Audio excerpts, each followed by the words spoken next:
Honorable Prime Minister has also argued for it.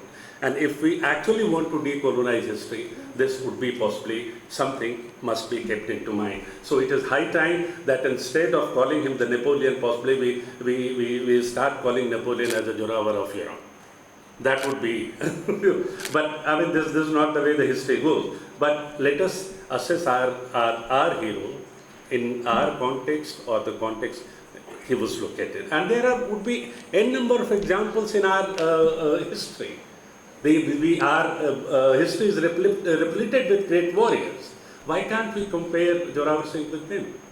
Why to pick up somebody from Napoleon? It started from colonial historiography or the statement of colonial masters popularized by Kane Panikkar, and then everybody latched onto it. So this is one that needs to be avoided. The other tendency that I saw, that in the process of discussion, the issue of Dogra identity also figured frequently. And to buttress the claim, the Dogra identity, invariably the statements which were made or the quotes which were offered largely were drawn from the colonial masters. Either they were the military general or some administrator, and we are very proud to say that, look, even he said this. When we say this, we forget that these colonial masters most of the time has not been charitable to us. And in a craft of history writing, you can't afford to be selective.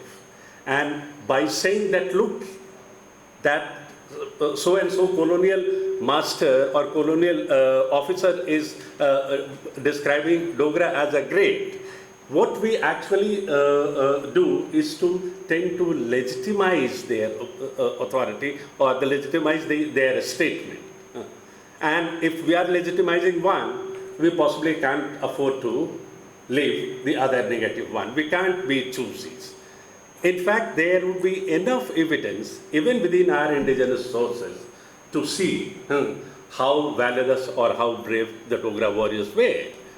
So, I mean, I think this tendency also to choose and pick the colonial statement to buttress our claim, to strengthen our argument, that also need to be avoided. Now, so these are possibly the slightly not a very bright part of the deliberations, but then everything was not that dim. There were sparks of brightness, and at least some of the presentation raised the hope of taking the existing body of our knowledge to in further directions. It all started there in the inaugural session, and particularly I would like to mention the keynote address by Agnotri sir. Several useful insight in a simple and lucid manner. I would like to particularly mention the manner he pointed out with examples how the colonial language of discourse still lives with us. And because and he also pointed out how unknowingly it is the colonial language of discourse also structures the larger tenor of our historical narrative. And the example that he cited is very striking. One is that we frequently use the term conquest. Conquest. Was it really a conquest? Why can't we use the term retrieval? The moment you say conquest, then possibly you are taking away someone else's territory. But the fact that the territory which goes in the name of conquest was a part of India. So therefore he said, I'm citing just the example. The moral of the lesson was that these kind of terminology are also part of the same colonial mental construct that needs to be avoided. He said, it gives several other examples, and possibly one of the striking example was about the Mansarovar. I said, look at our mythology. much before of the Zorawar Singh or other great heroes, this place has been idealized in our mythology, which are much more older than these heroes. And if this was an ideal kind of religious centers for us, how it is possible that we would allow or we will allow our religious place to be a part of someone else's territory. The fact that it was part of the geographical imagination, the fact that it was part of the religious imaginations of India clearly indicates that this place was part of us, part of our great Bharatvarsh. And then, if Zorawar Singh went there, he did not conquer it, he just retrieved the territory. And these are the examples which are basically a lesson for people like us, and especially for the younger generation who are trying to construct their argument. They need to be to keep this in mind. Also, we also had a panel discussion, and there I must state that the point raised by Astoji were particularly rewarding. Rewarding from the point of view of methodology. He showed us the way to weave larger narrative out of the evidence drawn from different regions. He spoke about, he cited the examples of how in a small region which had, about which many people have not heard, that they came out with Sindhu Declaration. And it happened there down south. Why Zorawar Singh started his campaign there? What was his interest in Mansarovar? And a couple of more incidents, geographically dispersed. But then he said, think about it, why the same thing is happening at the same time in different parts of the country. Can we really construct a larger narrative? So the art of connecting a small, paying attention to a small little narrative to construct meta-narrative was possibly the message which we got from Asutos's argument, and I think this would be beneficial for all of us, and because we have the tendency to see evidence in their regional context. We rarely try to connect those evidences with the larger processes of history, what is happening in other parts of the country. And I think if the point on Zorawar Singh can be related to these evidences and the happening, possibly an altogether different picture would emerge. So this was a major contribution to him in terms of understanding the methodology. Now, I would also like to point out the paper of Nidhi Mahuganaji. It was rich in content, the presentation of historical data, and that was the key feature of the presentation. The presentation of historical data through the use of historical cartography was particularly interesting. Her PPT together, her PPT and the cartographic representation of data brought several complex, even often incomprehensible points or facts into sharp focus. At least I have been able to understand many of the things, because when we talk about different names and places, we are not able to figure out because we do not have clear idea of where on maps they are actually located. And if you start making your argument through maps, you can see the movement of, you bring alive the movement of the entire troop. You start emphasizing without telling us the strategic importance. And that adds a strength to your paper, and that also makes other people to understand the argument made very easy. Therefore, this was something with the other highlight of your paper. Now, there were two papers that seemed to break new ground in terms of source material, and this has been our real finding. The paper by Rajesh Ji. It was based on rich and wide-ranging sources, and his use of land record to construct historical narrative only goes on to underline the potential these kind of sources have. And therefore, someday, I think this would give enough inspiration to the people who are working to look at these kind of documents. I mean, they look beyond archives, because archives are also representative of a particular perspective. These are the records through which a new kind of history can be constructed. Now, the other paper, and again, the paper of Ramneek ji. I mean, it was also, the paper is interesting in the sense that he was possibly one of the first one, in the sense, to have used the folk tradition to map out the trajectory of military campaign of General Zorawar Singh. What is important is that this also brings out one of the most important aspects of Zorawar Singh's personality, and that is what is called his entire religious sensibility. And in a way, I think this paper is a study of mentality, which is not an easy thing. And I think it is through these kind of folk narratives that possibly we can also get into the study of the mentality of Zorawar Singh, his religious sensibility, the importance of his cultural background, and these are the aspects possibly which would also bring out an altogether new dimensions, and we would be able to make a difference to, or we would be able to take our body of knowledge further for growth and progress. Now, then there were two more papers. I am forgetting your name. Can I? Yeah.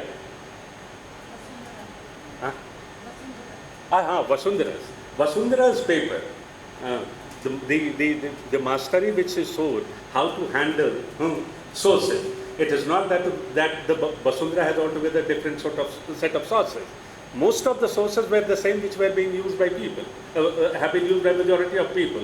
But she approached the sources with a new set of questions, bringing out an altogether different dimension from the sources which are already in public domain used by hundreds of people. And that there lies the beauty of your paper. So that also underlines that the sources may be the same. But what we need to do is to now start formulating a new set of questions with which to approach the sources. And then we have one more presentation, the entirely new presentation, beautiful presentation on JK Rifle from Central University.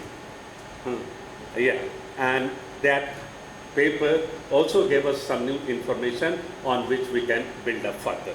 So this is the all I had to say.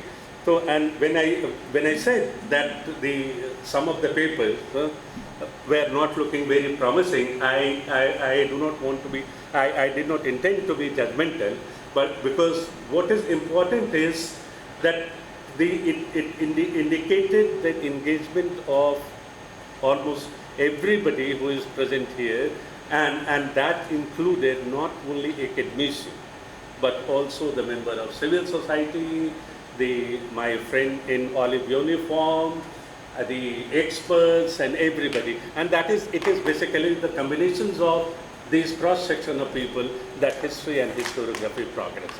It should not be left only to the historians to take it further. Now, I thank all the participants to bring out their thought on paper. It is altogether different matter if majority of them thought alike. In any case, the great mind always thinks alike. Thank you very much.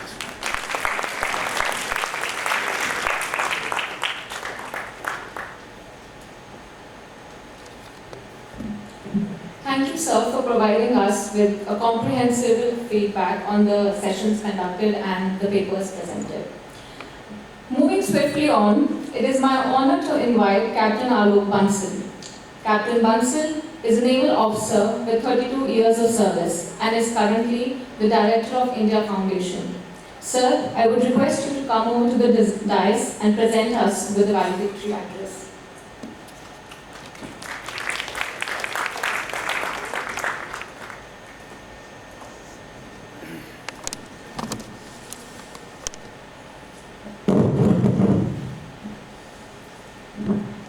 Dignitaries on the dais, ladies and gentlemen.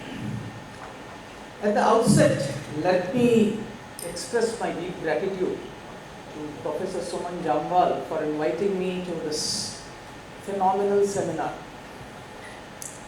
I've always believed that history is the cornerstone of establishing narratives. In our country, we have different directions. Very often people believe that international relations, etc. are a subset of political science. Sorry. Yeah, that's it. I think I'm audible. Yeah.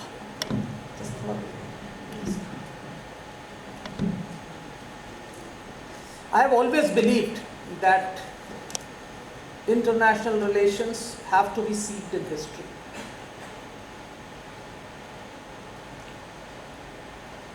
However, of late, in this age of social media, one of the biggest casualties has been history. We have narratives floating around based on concocted histories.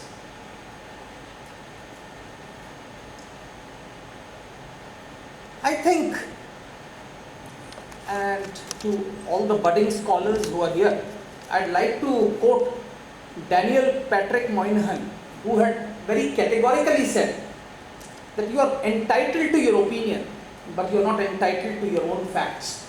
Very often people concoct facts to suit their narratives. They think they are doing a wonderful job, which is not true. Because an edifice built over flawed foundation will crumble and in fact demolish the whole argument. So you have to base your history, your narrative on facts. That's very, very important. And the second fact which we need to understand is that history is not hagiography. Very often when we have historical seminars on individuals, we make them infallible gods. Remember, no human is infallible. Everyone has its ups and downs, pluses and minuses. I don't know if any one of you have read My Experiments with Truth. You will see Mahatma Gandhi saying that I failed here, I failed here, I failed here, I failed here, I failed here. He has narrated only his failures in life.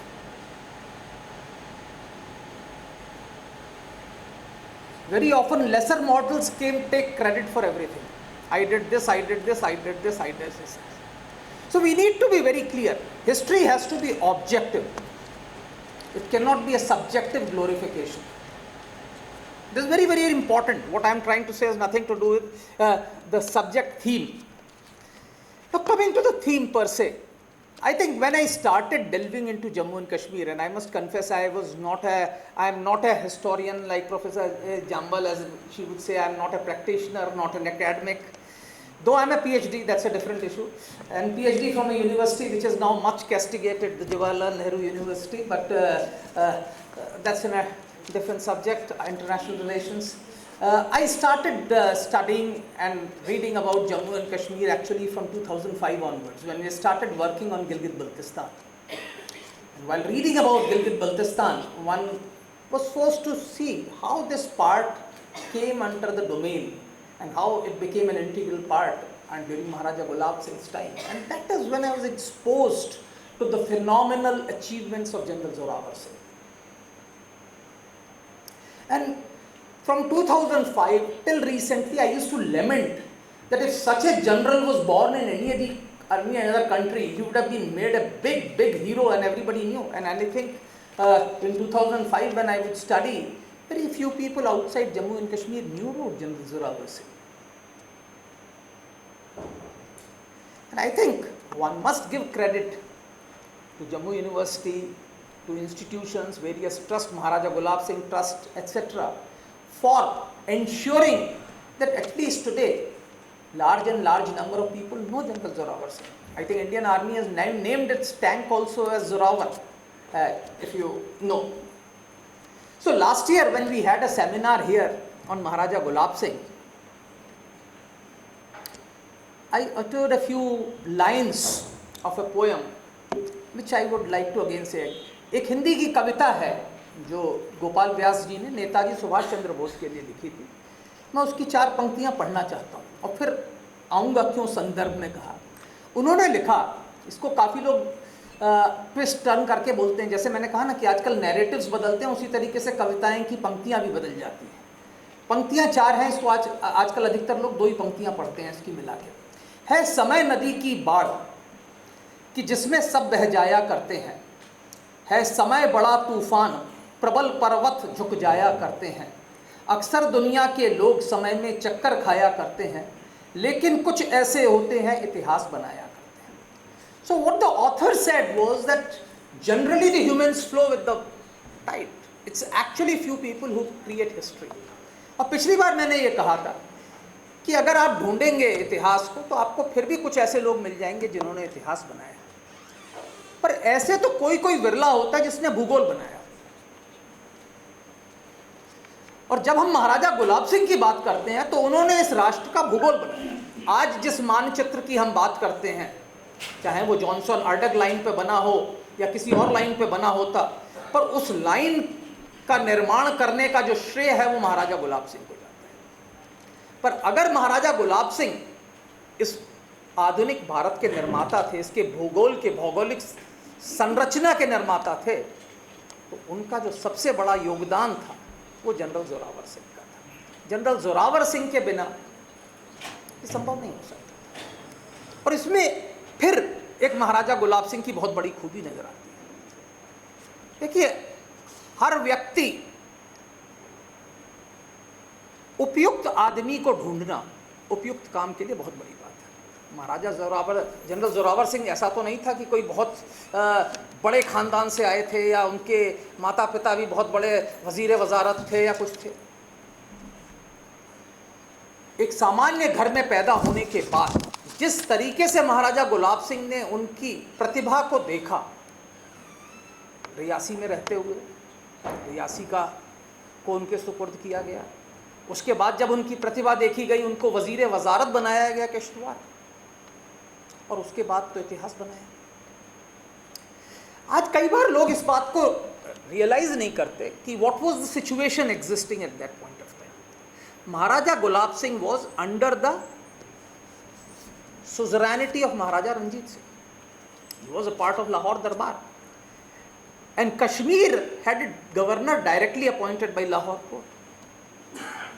So obviously General Zorawar Singh could not have gone through the route which normally everybody, including the Indian Army, takes today, to go to Srinagar, and from Srinagar we go to Kargil and go to Ladakh. Now if you are in Kishtwar and you have to expand your empire without going through Kashmir, because there was a higher suzerain who was actually directly controlling it. Not many people realize how he went from Kishtwar to Zanskar, and from Zanskar to Kargil to Ladakh. Even today, we are not in a position to traverse that route. I have been a very strong proponent that we need to start this route again. We need to get tourists to follow on to the tracks of General Zorawar Singh. I know not everybody can walk that difficult terrain and weather. We can build a bridge. There are glaciers, bridges can be built over the glaciers, we can do something. But this route needs to be popularized. I think at least for the sake of history, for the sake of posterity, so that people realize that the only way of going to Ladakh and Kargil is not through Srinagar and through Manali. There is also